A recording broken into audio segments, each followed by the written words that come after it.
बिस्मिल्लाहिर्रहमानिर्रहीम अस्सलाम वालेकुम। तो नाज़रीन मेरे नाल किसान मौजूद आ ते किसान नूं पुछदे आ कि अज की पुछना चाहते जी भाई। भाई ਤੁਹਾਡੇ ਦਾ ਇਹ ਸਵਾਲ ਹੈ ਕਿ ਜਿਹੜੀ ਜ਼ਮੀਨ ਕਲਰ ਵਾਲੀ ਜਾਂ ਪੱਕੀ ਜ਼ਮੀਨ ਆ हाँ। ਪਾਣੀ ਨਹੀਂ ਪੀਂਦੀ ਉਹਦਾ ਕੀ ਹੱਲ ਹੋ ਸਕਦਾ? ਦੇਖੋ 3 ਦਿਨ ਹੋ ਗਏ ਪਾਣੀ ਲੱਗੇ ਨੂੰ, ਪਾਣੀ ਨਹੀਂ ਪੀਣ ਲਈ। अच्छा पानी नहीं पीनी किहड़ी फसल आ? ਕਣਕ ਦੀ कणक।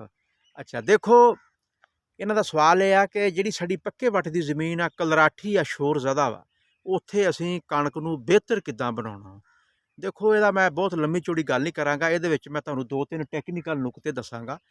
एक हुंदी आ तेज़ाबी खाद, एक हुंदी आ असासी खाद।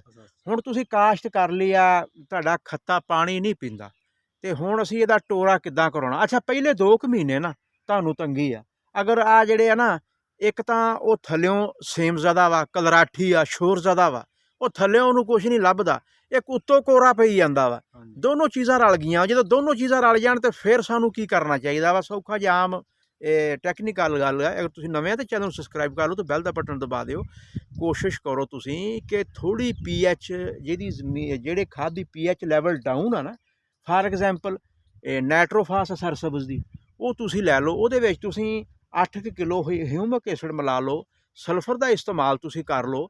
ਫਿਰ ਤੁਸੀਂ ਸਵਾਤ ਐਗਰੋ ਦਾ P44 ਇਹ ਤੁਸੀਂ ਇਸਤੇਮਾਲ ਕਰ ਲਓ। ਅਗਰ ਤੁਸੀਂ ਮਤਲਬ ਉਹ ਚੀਜ਼ ਇਸਤੇਮਾਲ ਕਰਨੀ ਆ ਕਿ ਜਿਹਦਾ ਪੀਐਚ ਲੈਵਲ ਥੋੜ੍ਹਾ ਜਿਹਾ ਡਾਊਨ ਹੋਵੇ ਔਰ ਉਹਦੀ ਜਿਹੜੀ ਜੜ੍ਹ ਵਾ ਨਾ ਉਸ ਨੂੰ ਉਹ ਸਪੋਰਟ ਦੇਵੇ ਜਾ ਕੇ, ਇਹਦੇ ਵਿੱਚ ਤੁਸੀਂ SSP ਦਾ ਇਸਤੇਮਾਲ ਕਰ ਸਕਦੇ ਆ, ਨਾਈਟ੍ਰੋਫਾਸ ਦਾ ਇਸਤੇਮਾਲ ਕਰ ਸਕਦੇ ਆ, P44 ਹੈਗਾ ਵਾ ਸਾਡੇ ਕੋਲ ਸਵਾਤ ਐਗਰੋ ਦਾ, ਉਹ ਤੁਸੀਂ ਇਸਤੇਮਾਲ ਕਰ ਸਕਦੇ ਆ।